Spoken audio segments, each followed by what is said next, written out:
ඔයා මොනවා හරි මානසික පීඩනයකින් ඉන්නේ මොනවා හරි එක්ක බලාපොරොත්තුවක් එහෙම නැත්නම් මොනවා හරි හිතේ දුකකින් එහෙම මානසික පීඩනයකින් ඉන්නේ. ඉතින් ඔයාට විශ්වයෙන් ලැබෙන සුබ පණිවිඩයක් තමයි මේ කාඩ් එකෙන් අද ඔයාට ගේන්නේ.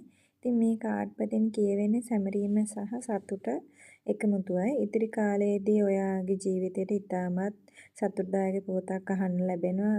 ඒ වගේම ඔයාගේ ආදරණීය මිතුරන් සමග හෝ ඔයාගේ පෙම්වතා පෙම්වතිය ඔයාගේ පවුලේ අය සමග ඒ සතුට සමරන්න ඔයාට අවස්ථාව ලැබෙනවා. ඉතින් ඔයා වටා සිටින අයගෙන් උපරිම සහයෝගය සහ ආදරය රැකවරණය ලැබෙන කාලයක්.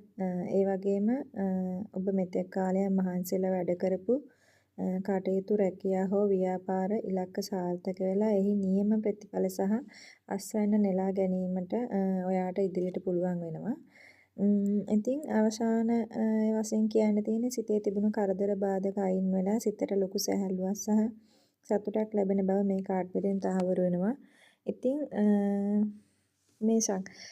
ඉතින් මේ විශ්වයේ මේ ධනාත්මක ශක්තිය ඔයාට ආදරෙන් බාර ගන්න මෙය ක්ලේම් කරගන්න 1111 කියලා කමෙන්ට් එකක් දාන්න.